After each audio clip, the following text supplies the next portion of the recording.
Bueno, estamos platicando que tenemos un tema que tiene que ver con la reparación del daño en materia de ejecución penal. Y para eso tenemos tres subtemas. El primero tiene que ver con cómo se hace esta sentencia, cómo damos seguimiento a esta sentencia condenatoria en materia de reparación del daño. Segundo, cuál es este procedimiento que se sigue. Y tercero, qué quiere decir este derecho de las víctimas a una reparación integral. ¿De acuerdo? Les hice llegar con mi querida Sem una presentación a manera ahora de notas para que sobre esas quienes quieran, esto fue algo que quise crear de manera, pues no innovadora, pero sí cambiar la parte de PowerPoint a una serie de notas para que ustedes sobre estas puedan agregar y poner sobre algunos artículos y sobre algunas tesis que son bastante interesantes en materia de ejecución. Aquí lo tenemos, por ejemplo, ¿no? Fíjense que el primer tema que tenemos es el cumplimiento de la sentencia en materia de reparación del daño ante el juez de ejecución. Bueno, a ver, la reparación del daño es un derecho que tenemos desde la Constitución. Acuérdense del artículo 20 constitucional, el 20 constitucional, desde el apartado A que nos retoma los principios rectores como el apartado C.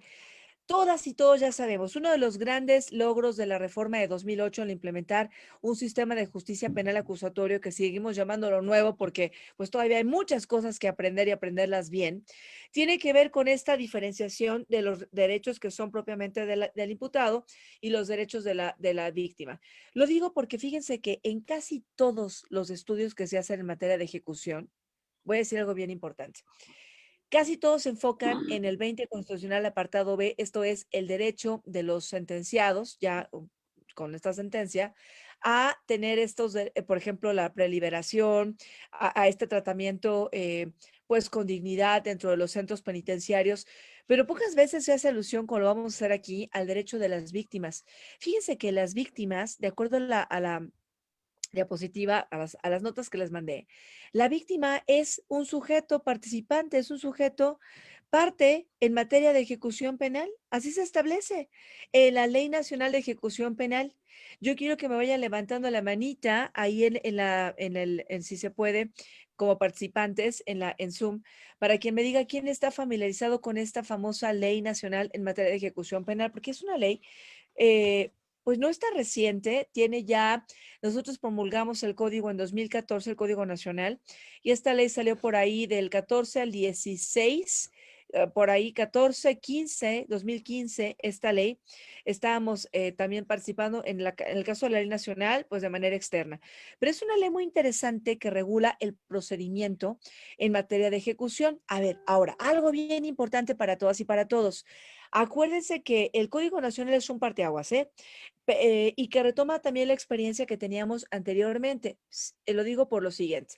Entre muchas cosas, retomamos la experiencia, por ejemplo, que tenía el estado de Durango. Durango hablaba de 4 etapas del procedimiento penal, 4 etapas del procedimiento penal. La de investigación, la intermedia, la de juicio y la de ejecución. Fíjate, la de ejecución entonces, con mucho gusto, mi querida Almita, a través de la SEM te las pasamos con mucho gusto. Tengo entendido que cuando pides tu constancia hermosa, la SEM te hace llegar con mucho gusto tanto tu constancia como la presentación, mi amor. Con mucho gusto, mi amor.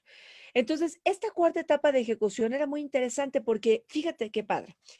El juez de ejecución es una figura nueva del sistema penal acusatorio. Antes no había juez.